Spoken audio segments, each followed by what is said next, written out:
अस्सलाम वालेकुम। सब्सक्राइब कीजिए और बेल आइकॉन प्रेस कर दीजिए ताकि नेक्स्ट वीडियो का नोटिफिकेशन आपको बआसानी मिलता रहे। एक इंतहाई सर्द रात थी। दबीज धुंध ने हद निगाह ख़त्म करके रख दी थी। रात का 1:30 बज रहा था। सड़क सुनसान थी। एक मोटरसाइकिल सवार इस कदर सर्दी और दबीज धुंध में मोटरसाइकिल उड़ाए चला जा रहा था। सड़क के इर्द गिर्द खेतों के तवील सिलसिले मौजूद थे जो धुंध से अटे हुए थे। मोटरसाइकिल सवार पर आसाब शिकन खौफ तारी था। उसके चेहरे पर हवाइयाँ उड़ रही थी। उस पर जानकुनी का अलम छाया हुआ था। उसे मुसलसल ये एहसास सता रहा था कि बाएं जानिब खेतों में हाथों और पैरों के बल पर कोई खौफनाक मखलूक उसके बराबर दौड़ रही है। वो सवार मोटरसाइकिल की रफ्तार में जिस कदर हो सकता था इजाफा करता जा रहा था। इधर जिस कदर वो मोटरसाइकिल की रफ्तार बढ़ाता जा रहा था उसी कदर उस मखलूक की रफ्तार भी बढ़ती जा रही थी। मोटरसाइकिल सवार इन हालात में कि शदीद सर्दी का आलम, दबीज धुंध और हद निगाह जो कि सिफर थी, सबसे बेपरवाह एक्सीडेंट को पसे पुश्त डालते हुए मोटरसाइकिल की हवा से मुसलसल गुफ्तगू करवा रहा था। उसे यूं महसूस हो रहा था कि अगर उसने आज मोटरसाइकिल रोक दी तो दुनिया की कोई ताकत उसे उस मखलूक का शिकार होने से नहीं बचा सकेगी। फिर एक चौराहा आया और उसने हल्की सी ब्रेक लगाते हुए बाएं जानिब मोटरसाइकिल घुमा दी। इस अमल में वो उलटते उलटते बचा। अभी वो बमुश्किल 200 मीटर ही दूर गया होगा कि उसे यूं लगा जैसे उस नादीदा मखलूक ने उस पर छलांग लगा दी है। उसने बेख्तियार घबराते हुए पूरी कुव्वत के साथ ब्रेक दबा दी। मोटरसाइकिल यूं सड़क से चिपक गई जैसे मोटरसाइकिल के टायर लोहे के हों और सड़क मकनातीस से बनी हुई हो। वो सवार गिरते गिरते बचा। उसने जी कड़ा करके मोटरसाइकिल खड़ी की और नीचे उतर आया। उस सड़क के दाएं जानिब दरख्तों का झुंड था जबकि बाएं जानिब खेत ही खेत थे। यहाँ धुंध थी लेकिन कदरे कम थी। उसके मोटरसाइकिल से उतरते ही तमाम खौफ हवा होता चला गया। उसके आसाब दबाव से बाहर आते चले गए। चंद लम्हाती तवक्कुफ के बाद जो ही वो मोटरसाइकिल पर दोबारा सवार हुआ तो उसका खौफ फिर से ऊद कर आया। वो दोबारा मोटरसाइकिल से उतर आया। उसने उस जानिब मुंह करके जहां उस नादीदा मखलूक का एहसास सा हो रहा था बोलना शुरू कर दिया। तुम जो कोई भी हो खुलकर सामने आओ। मुझे डरा डरा कर यूं थोड़ा थोड़ा मारने की बजाय मेरे सामने आ जाओ। मैं तुमसे नहीं डरता। मैं तुम्हारा मुकाबला करना चाहता हूं। मेरे सामने आओ। उस सवार ने अपना जी कड़ा करके कहा। वो सड़क पर खड़ा मुसलसल खेतों की जानिब देख रहा था। अचानक उसे खेतों में से अपनी जानिब आता हुआ एक छोटे कद का साया दिखाई दिया। वो साया इस कदर सिया था कि उसे धुंध में भी अपनी जानिब बढ़ता दिखाई दे रहा था। उसके बाजू लंबे लंबे थे, पाँव भी बेहद बड़े बड़े थे। उस साए की आंखें मुकम्मल सफ़ेद और चमकदार थी। उस साए की आंखों में यूं महसूस हो रहा था जैसे बल्ब जल रहे हों। उसकी आंखों की पुतलियां इंतहाई सिया और लंबोतरी थी और वाज़े नजर नहीं आ रही थी। लो, तुमने मुझे बुलाया और मैं चला आया, उस छोटे कद के साए ने सवार के करीब आते हुए कहा। उसका चेहरा इंतहाई खौफनाक था। उसके मुंह से लंबे नोकीले दांत झांक रहे थे। इस कदर खौफनाक मखलूक को अपने पास देखकर मोटरसाइकिल सवार की गिग्गी बंध गई। उसे लगा जैसे उसका दिल मुट्ठी में आ गया हो। खौफ और दहशत ने उस सवार पर जैसे तशन्नुज तारी कर दिया था। वो सवार उल्टे कदमों पलटा और मोटरसाइकिल के ऊपर से उलटकर जमीन पर गिरा। उसका सर जमीन से टकराया और वो बेहोश होता चला गया, जबकि उस पस्ता कद सिया मखलूक की खौफनाक और मकरू हंसी से फिजा थर्रा उठी थी। मोटरसाइकिल सवार के दिमाग में छाए अंधेरे में रोशनी ने झमाकों के से अंदाज में चमकना शुरू कर दिया। ये झमाके फिर इस कदर तेज हो गए कि उस सवार की एक झटके से आंखें खुल गई। उसने उठना चाहा लेकिन जिस्म हरकत करने से इनकार कर रहा था। आहिस्ता आहिस्ता उस सवार ने अपना जिस्म मुतहर्रिक किया। आखिर वो उठकर बैठ गया। माहौल अब उजाले का लिबादा उड़ चुका था। धुंध अब काफ़ी हद तक छट चुकी थी। उसका शऊर बेदार हो चुका था। बैठते ही उसके जहन में वो पस्ता कद सिया मखलूक घूम गई। उसने बेख्तियार इधर उधर नजरें घुमाई लेकिन वो मखलूक वहाँ मौजूद नहीं थी। उसकी मोटरसाइकिल भी करीब ही पड़ी हुई थी। उस मखलूक का खौफ उसे अभी तक हवास बाख्ता किए हुए था। اس کے جسم میں لرزش واضح طور پر محسوس ہو رہی تھی۔ اس نے گرتے پڑتے خود کو سنبھالا اور موٹر سائیکل اٹھا کر سیدھی کی۔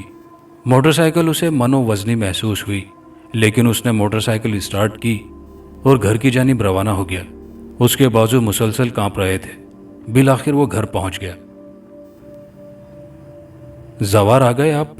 آج تو آپ دن چڑھے آئے ہیں۔ کیا دکان پر کام زیادہ تھا جو آپ کو اتنی دیر ہو گئی؟ اس سوار کے گھر میں داخل ہوتے ہی اس کی بیوی تانیہ بولی۔ پھر اس موٹر سائیکل سوار جسے اس نے زوار کہا تھا کہ چہرے کا رنگ اڑا دیکھ کر چونک گئی۔ تانیہ نے اب غور سے دیکھا تو اسے زوار کا جسم بری طرح لرزتا محسوس ہوا۔ زوار نے بڑی مشکل سے موٹر سائیکل کھڑی کی۔ اتنے میں تانیہ اس کی جانب لپکی۔ تانیہ میری حالت ٹھیک نہیں ہے، مجھے زوار بس اتنا ہی کہہ پایا اور جھول گیا۔ اس کا جسم تیزی سے زمین کی جانب آیا۔ وہ تو تانیہ نے پھرتی سے بڑھ کر اسے سنبھالنا چاہا اور خود بھی اس کے ساتھ ہی گر گئی۔ زوار بھاری اور مضبوط تن و توش کا مالک تھا۔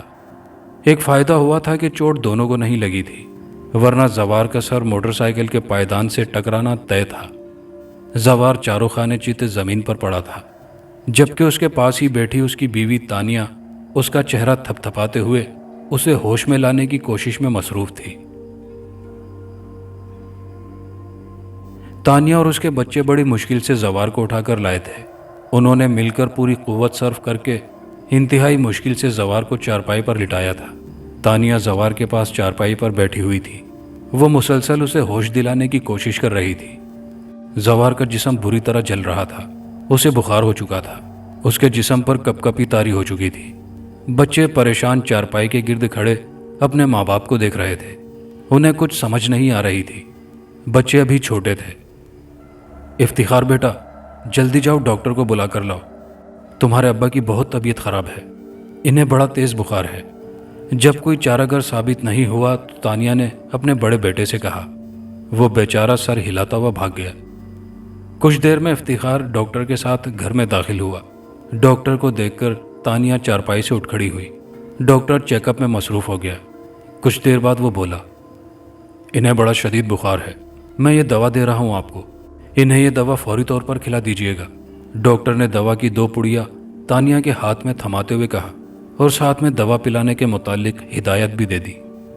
ڈاکٹر صاحب، آپ یہاں نئے آئے ہیں شاید، پہلے آپ کو کبھی نہیں دیکھا؟ تانیہ نے پوچھا۔ جی ہاں، ابھی کل رات ہی میں یہاں آیا ہوں، اب تو آنا جانا لگا ہی رہے گا، ڈاکٹر نے کہا تو تانیہ نے ناسمجھی میں سر ہلا دیا۔ پھر ڈاکٹر اپنی فیس لیے بغیر ہی تانیہ کے بیٹے افتخار کو ساتھ لے کر چلا گیا، جبکہ تانیہ ہونق بنی رہی۔ وہ کچھ سمجھ ہی نہیں پائی۔ ڈاکٹر کے فیس نہ لینے کی کوئی معقول وجہ وہ ڈھونڈنے سے قاصر تھی۔ پھر تانیہ بچوں کے ساتھ کچن میں گئی اور اس نے ڈاکٹر کی ہدایت کے مطابق جو ہی دوا پانی میں ملا کر محلول تیار کرنا چاہا تو اس کے منہ سے ایک بے اختیار چیخ نکل گئی اور دوا والا برتن اس کے ہاتھ سے چھوٹ کر زمین پر آ رہا تھا۔ دوا فرش پر بکھر گئی تھی۔ تانیہ دوا کے بکھرے محلول کو پھٹی پھٹی نگاہوں سے دیکھ رہی تھی۔ زوار کمرے میں بستر پر بے ہوش پڑا ہوا تھا کہ ایک زوردار چیخ نے اس کے اعصاب کو جھنجھوڑ کر رکھ دیا۔ وہ ایک جھٹکے کے ساتھ اٹھ بیٹھا۔ اس کے دماغ نے چیخ کو فوراً شناخت کر لیا تھا۔ یہ اس کی بیوی کی چیخ تھی۔ وہ پھرتی سے اٹھ کر کچن کی جانب بھاگا۔ کچن میں داخل ہوتے ہی وہ چونک اٹھا۔ اس کی بیوی اپنے 2 بچوں کو خود میں سمائے خوفزدہ نظروں سے فرش کی جانب دیکھ رہی تھی۔ بچے بھی خوفزدہ نظر آ رہے تھے۔ زوار کی نظریں جو ہی فرش پر پڑیں تو اس کے چہرے کا رنگ بھی اڑتا چلا گیا۔ فرش پر سرخ رنگ کا محلول بکھرا ہوا نظر آ رہا تھا اور اس محلول میں انتہائی خوفناک شکلوں والے کیڑے کلبلاتے صاف نظر آ رہے تھے۔ تانیہ کی نظر جو ہی زوار پر پڑی تو وہ بچوں سمیت اس سے آ لپٹی۔ زوار یہ سب کیا ہے؟ مجھے تو ڈاکٹر صاحب آپ کو کھلانے کے لیے دوا دے کر گئے تھے، آپ کو بہت تیز بخار تھا، لیکن یہ حواس باختہ تانیہ کچھ بتانے سے قاصر ہو رہی تھی۔ زوار نے اسے اور بچوں کو ساتھ لپٹا لیا۔ اس کا چہرہ دھواں دھواں ہو رہا تھا۔ پھر ایک انوکھی بات وقوع پذیر ہوئی۔ ان کلبلاتے کیڑوں نے ان کی جانب بڑھنا شروع کر دیا۔ ان کی جسامت بھی بڑھنا شروع ہو گئی تھی۔ اس غیر قدرتی فعل نے انہیں مزید حواس باختہ کر دیا اور وہ وہاں سے بھاگ کھڑے ہوئے۔ کیڑے ان کے پیچھے پیچھے कुल बुलाते आ रहे थे। अब वो खुले सहन में आ गए थे। उनके घर के सहन में एक बहुत बड़ा बरगद का दरख्त था। उसकी लंबी लंबी जुटाएं हवा में झूल रही थी। वो उस दरख्त के नीचे आ खड़े हो गए। जवार खौफजदा था, लेकिन उसकी बीवी तानिया और बच्चे उससे भी ज्यादा खौफजदा थे और उसमें घुसे जा रहे थे। कीड़े उनकी जानिब मुसलसल पेशकदमी कर रहे थे। उसी वक्त फिजा एक मुकरू हंसी से गूंज उठी। मकरू हंसी उन्हें बरगद के दरख्त से सुनाई दी थी। उन्होंने बेख्तियार ऊपर देखा तो उनकी आंखों में बेपनाह खौफ उभर आया। खास तौर पर जवार को अपना सांस सीने में अटकता हुआ महसूस हुआ। बरगद के दरख्त पर वही पस्ता कामत सिया मखलूक बराजमान थी जो जवार की बेहोशी का सबब बनी थी। उसकी सफ़ेद आंखों में सिया लंबोतरी पुतलियां लर्जातारी कर रही थी। इससे भी बढ़कर खौफनाक बात यह थी कि उसकी टांगें बेहद लंबी लंबी हो चुकी थी और उनमें उसका बेटा इफ्तिखार लिपटा हुआ था। वो मखलूक उसके बेटे को अपनी टांगों से झुला रही थी। इफ्तिखार उस मखलूक की टांगों में नीम मदहोश सा था। वो कीड़े उनसे कुछ फासले पर आकर जैसे जम से गए थे। तानिया की तो जैसे रूह फना हो गई थी। वो लहराई और ज़मीन पर आ गिरी। उसके हाथ पांव सीधे हो चुके थे। बच्चे भी तानिया पर गिर पड़े थे। जवार पर भी लर्जा तारी था। पता नहीं कैसे उसके हवास अभी तक सलामत थे, शायद बेटे को खतरे में देखकर। तुम आखिर क्या हो? मुझसे क्या चाहते हो? और मेरे बेटे को छोड़ दो, जवार ने कदर अटकते हुए कहा। बेटे को मुसीबत में मुब्तला देखकर उसका हौसला ऊद कर आया था। हाँ, अब की है ना तुमने काम की बात। मैं छलावा हूँ, कुछ लोग मुझे बड़ावा भी कहते हैं, उस मखलूक ने करीह लहजे में कहा। उसकी आवाज़ भी दहशत अंगेज थी। उसकी गर्दन किसी सांप की मानिंद लंबी होकर जवार के बिल्कुल सामने उसका चेहरा ले आई थी। इस अमल ने जवार को लर्जा कर रख दिया था। तुम मुझे पसंद आए हो, तुम मेरा एक अहम काम सर अंजाम दोगे। अगर तुमने इनकार किया तो मैं तुम्हें और तुम्हारे घर वालों को दहशत में मुब्तला करके पागल कर दूंगा या फिर मार डालूंगा, छलावे ने कहा। अब उसकी गर्दन वापस अपनी जगह पर जा चुकी थी। कौन सा काम? वो बेख्तियार पूछ गया। तुम्हें अपनी इबादतगाह के इमाम को मेरे लिए कत्ल करना होगा। बदले में मैं तुम्हें सोना चांदी दूंगा, पैसों की रेल पेल कर दूंगा, छलावे ने कहा तो जवार बेख्तियार चौंक उठा। क्या ये तुम क्या कह रहे हो? मैं भला उन्हें कैसे कत्ल कर सकता हूँ? वो तो बड़े नेक और खुदा तरस इंसान हैं। जवार का चेहरा अब हैरत की आमाजगा बन चुका था। अगर तुमने इनकार किया तो इसकी तुम्हें इंतहाई सख्त सजा दी जाएगी, उस छलावे ने कहा और अपनी खौफनाक आंखें जवार की बीवी बच्चों पर मरकूज कर दी। उसकी नज़रें मरकूज होते ही साकित कीड़े हरकत में आए और उसके बीवी बच्चों के जिस्म में घुस गए। चंद ही लम्हे गुजरे थे कि जवार की बीवी तानिया और उसके बच्चे होश में आते ही चले गए। उन्होंने बुरी तरह चिल्लाना और उछलना शुरू कर दिया। वो अपने जिस्मों को इस तरह नोच रहे थे जैसे जिस्म से खाल और गोश्त अलहदा कर देना चाहते हों। जवार की बीवी तानिया घर की दीवार से अपना जिस्म बुरी तरह टकरा रही थी। बच्चे ज़मीन पर लोटपोट हो रहे थे। जवार की आंखें फटी हुई थी, उसका सांस अटक रहा था, चेहरे पर दहशत छाई हुई थी। तानिया और बच्चों ने अपने जिस्म नोच नोच कर लहू लहान कर लिए थे। अब जरा इधर भी देखो, छलावे की आवाज़ ने जैसे जवार को होश दिला दिया। उसने सर उठाकर देखा तो उसका बेटा इफ्तिखार छलावे की टांगों से आज़ाद था, लेकिन अब उसे सांपों ने जकड़ रखा था। उसी लम्हे एक सांप ने इफ्तिखार के बाजू पर डस लिया। उसके डसते ही इफ्तिखार के बाजू का गोश्त उसी डसी जगह से पानी बनकर बह गया, लेकिन उसकी मदहोशी में कोई फ़र्क नहीं आया।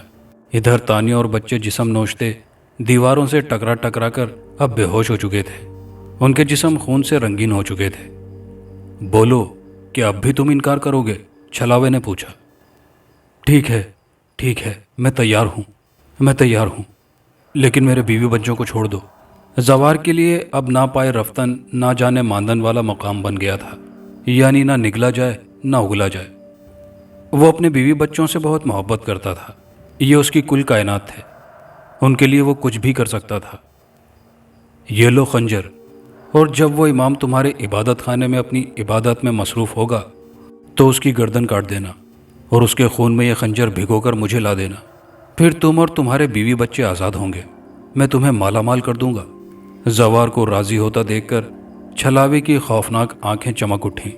उसने चुटकी बजाई तो जवार के सामने ज़मीन पर एक खंजर आनमूदार हुआ। उस खंजर को जवार ने इंतहाई बेकसी के आलम में उठाया और अपने बीवी बच्चों को इस नागुफ्ताबे हालात में छोड़कर باہر نکلتا چلا گیا۔ اسے پشت پر چھلاوے کی مکرو ہنسی سنائی دے رہی تھی۔ زوار اپنے گھر میں داخل ہوا۔ اس کے ہاتھ میں خون آلود خنجر تھا۔ خنجر سے خون ٹپک رہا تھا۔ وہ چھلاوا ابھی تک درخت پر بیٹھا ہوا تھا۔ البتہ زوار کا بڑا بیٹا افتخار اپنی ماں کے پہلو میں پڑا تھا۔ وہ سب اسی طرح بے ہوش پڑے ہوئے تھے۔ لو، میں کر آیا ہوں امام صاحب کا قتل۔ نیچے آؤ اور اپنا یہ خنجر لے لو، اور مجھے اور میرے بیوی بچوں کو آزاد کر دو۔ جلدی کرو، لوگ کسی بھی پل یہاں آتے ہوں گے۔ زوار نے خنجر چھلاوے کے سامنے لہراتے ہوئے کہا تو اس کا بھیانک چہرہ ہنسی آلود ہو کر مزید بھیانک ہوتا چلا گیا۔ واہ واہ، تم نے میرا کام انتہائی آسان کر دیا ہے۔ اب مجھے اپنے قبیلے کا سردار بننے سے کوئی طاقت نہیں روک سکتی۔ مجھے کسی نیک اور عبادتگار شخص کی قربانی دینا تھی جو تمہاری مدد سے انجام پائی، چھلاوے نے خوشی سے بھرپور لہجے میں کہا۔ پھر اس کی ٹانگیں لمبی ہوئیں اور زمین سے آ لگیں۔ یہ دیکھ کر زوار کی آنکھوں میں ایک بار پھر خوف امنڈ آیا تھا۔ اور اب تم فکر مت کرو، جب تک میں ہوں تمہیں کوئی نقصان بھی نہیں پہنچا سکتا۔ لاؤ، تم یہ خنجر مجھے دو۔ چھلاوے نے اپنی قامت میں واپس آتے ہوئے زوار کی جانب پیش قدمی کرتے ہوئے کہا۔ پھر جو ہی چھلاوا دھیرے دھیرے چلتا زوار کے پاس آیا، زوار کا خنجر والا ہاتھ گھوما اور اس نے خنجر پوری قوت کے ساتھ چھلاوے کے سینے میں گھونپ دیا۔ چھلاوا زوار کے اس عمل پر ابھی حیرت گنا ہی تھا کہ بیرونی دروازہ ایک جھٹکے سے کھلا اور امام مسجد صاحب معوذتین تلاوت کرتے گھر میں داخل ہوئے۔ معوذتین کی تلاوت سنتے ہی چھلاوے کے منہ سے زوردار چیخیں بلند ہو گئیں۔ امام صاحب نے چھلاوے کی جانب کلام مقدس کی پھونک ماری تو اس کے جسم میں آگ بھڑک اٹھی۔ چھلاوا چند ہی لمحوں میں جل کر خاکستر ہوتا چلا گیا۔ چھلاوے کے مرتے ہی زوار کے بیوی بچے بھی خود بخود ٹھیک ہوتے چلے گئے۔ وہ یوں ہو گئے جیسے انہیں کبھی کچھ ہوا ہی نہ ہو۔ اب وہ ہوش میں آ چکے تھے۔ امام صاحب نے زوار اور اس کے بیوی بچوں کو غسل کر کے پاک ہونے کی تاکید کی۔ پھر انہوں نے پانی پر کلام مقدس پڑھ کر اس پانی کا چھڑکاؤ سارے گھر میں کیا۔ چھلاوے کی خاک انہوں نے کپڑے میں سمیٹ لی تھی۔ زوار بیٹا، اچھا ہوا کہ تم اس چھلاوے کے بہکاوے میں نہیں آئے۔ تم نے مجھے تمام صورتحال سے آگاہ کر دیا۔ بیٹا، یہ ایک انتہائی خطرناک شیطانی مخلوق تھی۔ یہ اپنے کام کے لیے کسی بھی انسان کو چن لیتے ہیں، اور جب تک وہ انسان ان کا کام انجام دینے کی حامی نہیں بھر لیتا، تب تک یہ اس کا اپنی آسیبی طاقتوں سے جینا محال کر دیتے ہیں۔ بامر مجبوری انسان چاروں ناچار ان کا کام کر ڈالتا ہے، اس کے بعد ان کے چنگل میں پھنس جاتا ہے۔ خدا اور اس کے رسول صلی اللہ علیہ وسلم کے راستے سے بھٹک کر اپنی دنیا و آخرت تباہ کر لیتا ہے۔ ان کی کسی کو بھی چننے کی کوئی وجہ نہیں ہوتی، بس جو سامنے آ جائے، جیسا کہ تم اس کے سامنے آئے۔ تمہارے بیوی بچوں کی خراب حالت اس کی آسیبی طاقتوں کے زیر اثر ہونے کی وجہ سے تھی۔ امام صاحب نے زوار اور اس کے بیوی بچوں کو بعد از غسل وضاحت سے معلومات فراہم کرتے ہوئے کہا۔ ان خوفناک حالات سے گلو خلاصی ہونے پر زوار اور اس کے بیوی بچے سجدہ شکر بجا لا رہے تھے۔ امام صاحب نے جاتے ہوئے انہیں مزید آگاہی فراہم کرتے ہوئے اور زوار کے تمام حالات تفصیل کے ساتھ سننے پر بتایا کہ ان کے ساتھ جو بھی اب تک پیش آیا تھا وہ سب اس چھلاوے کی آسیبی طاقتوں کا کرشمہ تھا۔ خاص ایپیسوڈ کی دوسری کہانی۔ قبرستان کا گورکن مردے دفنا دفنا کر تھک چکا تھا۔ روز ہی کوئی نہ کوئی مرتا تھا۔ ایسا لگ رہا تھا کہ جیسے موت کے فرشتے کو ایک ہی گاؤں ملا ہوا ہے۔ کبھی کوئی بچہ، کوئی بوڑھا، کوئی جوان، ہر کوئی ہی موت کا نوالا بنا ہوا تھا۔ نہ جانے کب اس گاؤں کو موت سے چھٹکارا ملے گا۔ اس گاؤں کی ایک عورت جس کا نام سغرا تھا، اس کے 2 چھوٹے چھوٹے بچے تھے۔ بڑا بیٹا احمد 4 سال کا تھا اور چھوٹا بیٹا احد 2 سال کا تھا۔ سغرا کے ماں باپ مر چکے تھے اور شوہر سمجھو تو وہ بھی مرا ہوا تھا۔ اس کو اپنے بیوی بچوں کی کوئی پرواہ نہیں تھی۔ گھر کی جمع پونجی شراب اور جوئے میں لٹا دی۔ روز ہی نشہ کر کے گھر آ جاتا اور بیوی سے جوئے کے لیے پیسے مانگتا۔ پیسے نہ ملنے پر بیوی کو مارتا پیٹتا، اور اس نے گھر کے سارے برتن بھی بیچ ڈالے تھے۔ سب کچھ تو دلاور نے بیچ ڈالا تھا۔ اب تو گھر میں کچھ کھانے کو بھی نہ بچا تھا۔ بات اب فاقوں تک آ پہنچی۔ سارا دن گزر جاتا، کچھ بھی کھانے کو نہ ملتا۔ بچے بھوک سے تڑپ تڑپ کر سو جاتے۔ بس پانی پی کر ہی گزارا ہو رہا تھا۔ گھر میں کچھ بھی نہ ہونے کی وجہ سے دلاور گھر چھوڑ کر چلا گیا۔ सुगरा बेचारी अब बिल्कुल अकेली रह गई थी। अगले दिन को बच्चे भूख की वजह से रो रहे थे। सुगरा बच्चों को चुप करवा रही थी और कह रही थी, ना रो मेरे बच्चों, तुम्हारे अब्बू जान अभी आते ही होंगे और वो कुछ ना कुछ हमारे खाने के लिए ज़रूर लेकर आएंगे। पर सुगरा को क्या पता था, उसका दिलावर उसे छोड़कर चला गया है। दिन से शाम और शाम से रात हो गई। दिलावर को नहीं आना था तो वो ना आया। बच्चे रो रो कर सो चुके थे। सुगरा के आंसू रुकने का नाम नहीं ले रहे थे। वो रो रो कर रब से फरियाद कर रही थी, या अल्लाह तूने मुझे किस आजमाइश में डाल दिया है, मुझे किस गुनाह की सज़ा मिल रही है, क्यों मेरे सब्र का इम्तिहान ले रहा है। मेरे बच्चे भूख की वजह से रो रो कर सो जाते हैं, मुझसे उनकी ये हालत देखी नहीं जा सकती। ए अल्लाह मुझे इस आजमाइश में मत डाल, मैं अपने बच्चों की ऐसी हालत नहीं देख सकती। मेरे शौहर को अपने बच्चों की कोई परवाह नहीं है। ए अल्लाह तू ही हमारा वसीला बन जा, नहीं तो मुझे और मेरे बच्चों को मार दे। इस अजाब वाली ज़िंदगी से बेहतर है तू हमें मौत ही दे दे। सुगरा सजदे में गिरकर रो रो कर अपने रब से फरियाद कर रही थी, तो इतने में दरवाजे पर दस्तक हुई। सुगरा ने उठकर दरवाज़ा खोला तो सामने अपनी हमसाई को पाया, जिसके हाथ में खाने की ट्रे थी। सुगरा ने जल्दी से उसे अंदर आने के लिए कहा।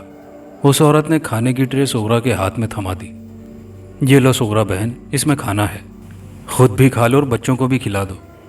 सुगरा ने कहा, जी शुक्रिया परवीन बहन, आप हमारे लिए वसीला बनकर आई हैं। शायद मेरे खुदा ने मेरी फरियाद सुन ली है। परवीन सुगरा के हालात के बारे में वाकिफ़ थी।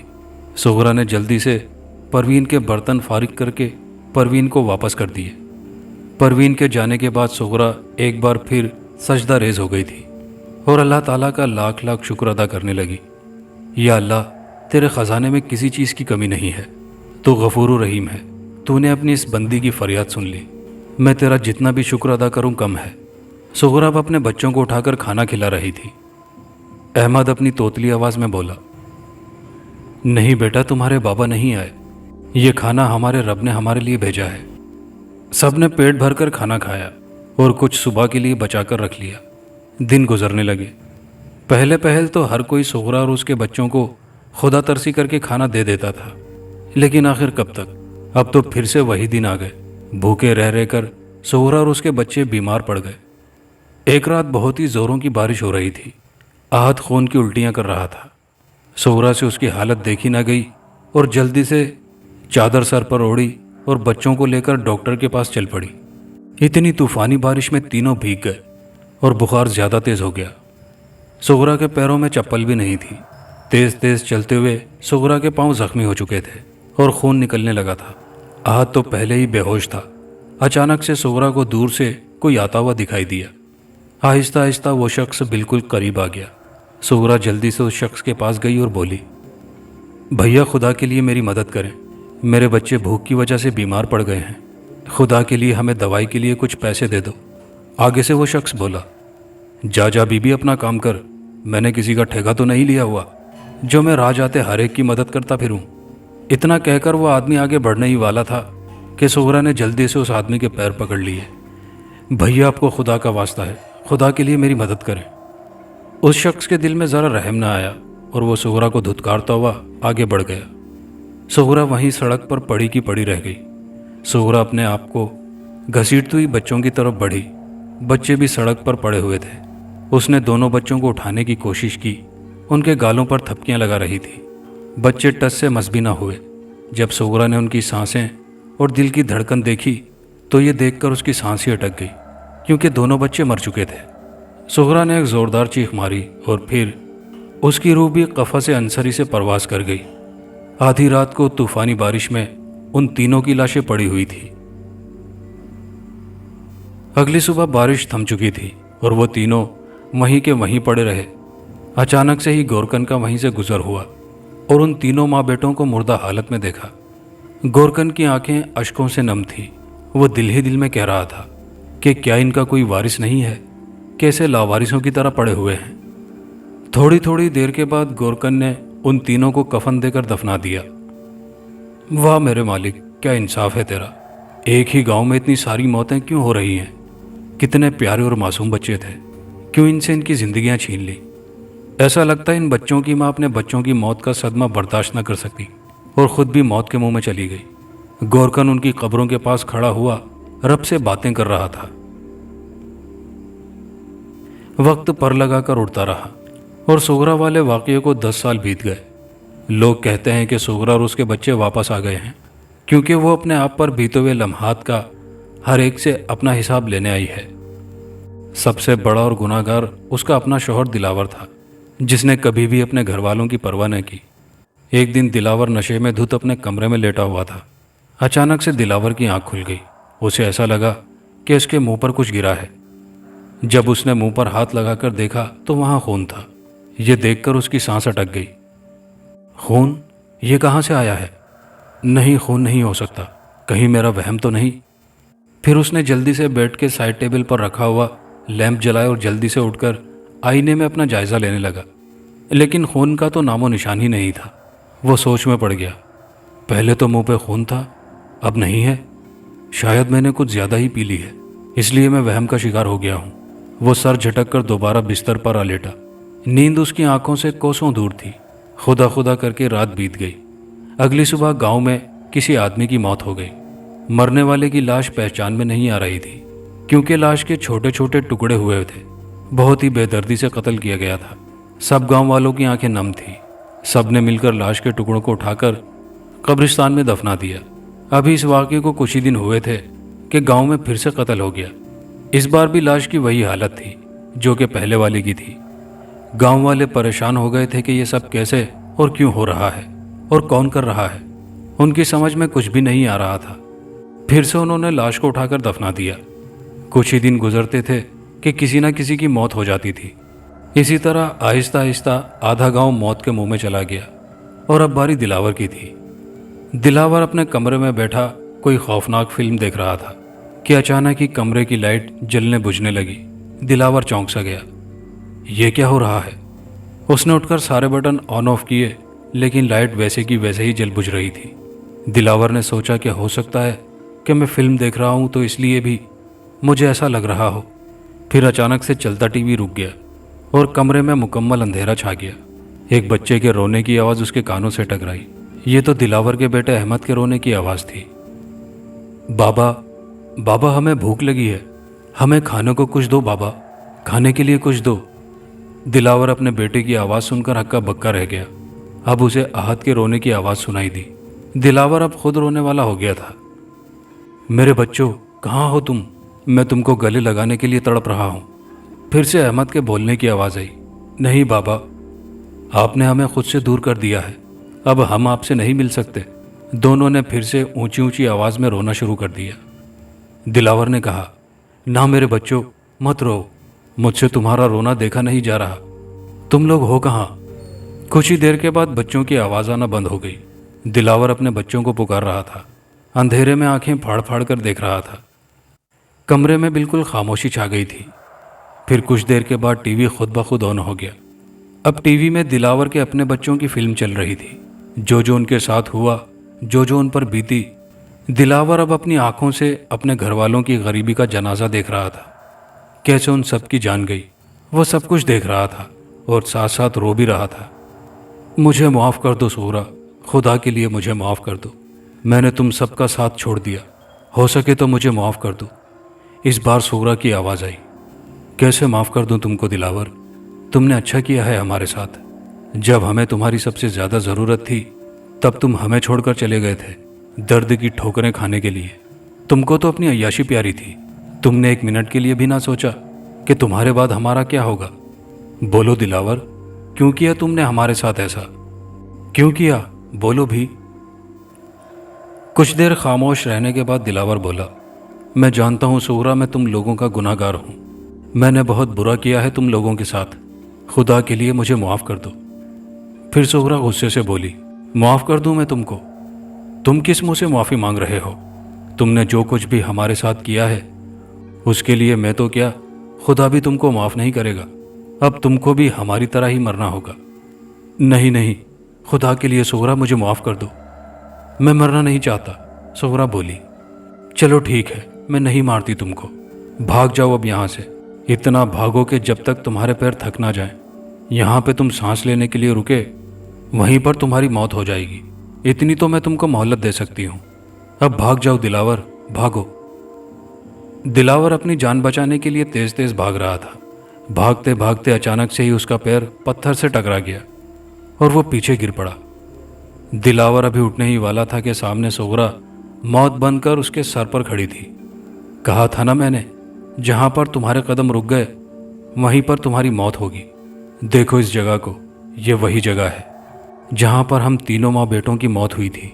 ये वही जगह है, यहाँ पर अब तुम पड़े हो। इतने में वहाँ लोग जमा हो गए और गोरकन भी आ चुका था। गोरकन सोगरा और उसके बच्चों को पहचान चुका था। लोगों ने जब यह देखा कि सोगरा दिलावर को मारने वाली है तो उन्होंने सोगरा को रोकने की कोशिश की। सोगरा ने कहा, नहीं गांव वालों, आज मुझे मत रोको, मैं अपना बदला लेकर ही जाऊंगी। एक आदमी ने पूछा कि क्या हुआ था तुम्हारे साथ सोगरा बहन। फिर सोगरा ने गांव वालों को अपना वाकया सुनाया। सोगरा की कहानी सुनने के बाद गांव वालों ने कहा था कि तुम्हारे साथ बहुत बुरा हुआ है, तुम अपना बदला ले सकती हो, हम तुमको रोकेंगे नहीं। फिर सोगरा दिलावर की तरफ बढ़ी। सोगरा के हाथ में अचानक से कुल्हाड़ी आ गई थी और फिर उस कुल्हाड़ी से दिलावर के छोटे छोटे टुकड़े कर दिए गए। गांव वालों, मैंने अपना बदला ले लिया है। फिर गोरकन बोला, सबसे मतलब? सोगरा, मतलब ये कि जितने भी इस गांव में कत्ल हुए हैं सब मैंने ही किए हैं। ये उन लोगों के लिए व्रत का अंजाम था जिन लोगों ने मेरी गरीबी का मजाक उड़ाया। मैं आप सबसे पूछती हूँ कि क्या गरीब होना कोई जुर्म है? क्या गरीब इंसान नहीं होते? गरीबी अमीरी तो उस रब के हाथ में है, वह जिसको चाहे तख्त पे बिठा दे और जिसको चाहे तख्त से उतार दे। गरीब भी तो उसी ने बनाया है और अमीर भी उसी ने बनाया है। अगर गरीब जाकर अमीर से कुछ मांग लेता है तो आगे से अमीर गरीब को धक्के मार मार कर बाहर निकाल देता है। अमीर लोग ये मत भूल जाएं कि उसको भी उसी रब ने पैदा किया है, जिसका दिया हुआ वो खा रहे हैं। अमीर लोगों, कसूर क्या था मेरा और मेरे बच्चों का? अगर मेरी थोड़ी सी मदद कर देते तो बदले में आपको ढेरों दुआएं मिलती। हम तो तीनों लावारिसों की तरह पड़े रहे। मैं पूछती हूँ, अगर आप लोगों की बहन बेटी या बच्चों के साथ ऐसा हो जाता तो क्या आप भी मेरी तरह अपनी बहन बेटी को मरने देते? सब लोगों का सोगरा की बातें सुनकर सर शर्म से झुक गया था और सबकी आंखें भीग चुकी थी। सोगरा फिर बोली, मेरे जाने का वक्त हो गया है। गोरकन भैया, आपका तहे दिल से शुक्रिया। आपने हमको कफन देकर दफनाया था। अल्लाह आपको हमेशा खुश रखे। आपने इस गरीब की मदद की। अच्छा, अल्लाह हाफिज। फिर देखते ही देखते सोगरा और उसके बच्चे हवा में मौल्लक हो गए। जो कुछ सोगरा के साथ हुआ, खुदा कभी भी ऐसे किसी को दिन ना दिखाए। कहानी अच्छी लगी हो तो वीडियो को दोस्तों के साथ लाइक शेयर ज़रूर कीजिएगा। कमेंट बॉक्स में अपनी राय का इजहार कीजिएगा। चैनल पर नए आने वाले दोस्तों से गुजारिश है कि चैनल को लाजमी सब्सक्राइब कर लीजिए। शुक्रिया।